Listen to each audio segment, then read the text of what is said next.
আসসালামাইকুম, সবাই কেমন আছেন?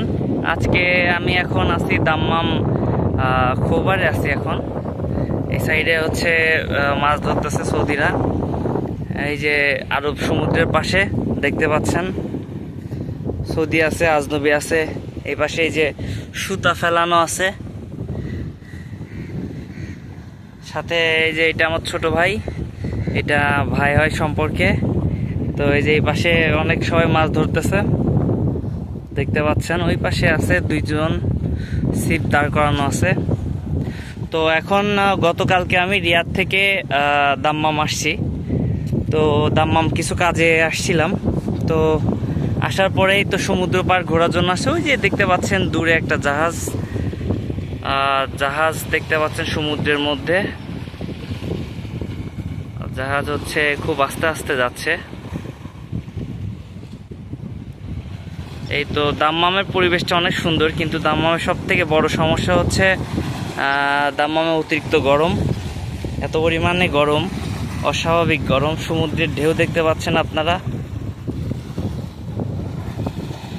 সৌদিতে সমুদ্র আছে, সেটা হচ্ছে তীরবর্তী, মানে সমুদ্র যেই সৌদির বর্ডারের এলাকাগুলোতে সমুদ্র আছে। বর্ডার বলতে একবারে কিনারা। তাছাড়া সৌদি আরবের সব থেকে বিশেষত্ব ব্যাপার হচ্ছে সৌদি আরবের মধ্যে কোনো সমুদ্র যায়নি। দেখতে পাচ্ছেন কি পরিমাণ ঢেউ।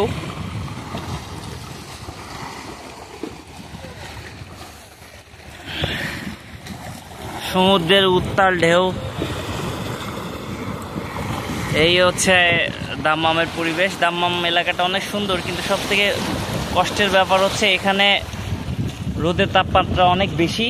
আর এইখানে হচ্ছে রতুবা পড়ে। রতুবা সমুদ্র থেকে রোদের অতিরিক্ত তাপে এক ধরনের স্ট্রিম তৈরি হয়।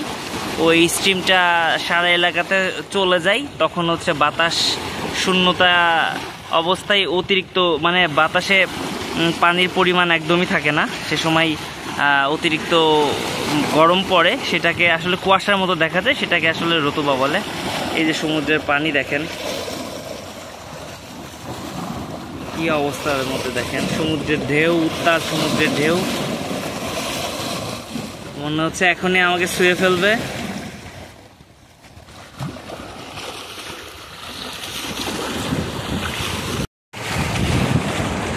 পানি মিষ্টি না নোনতা, খাই দেন তো ভাই।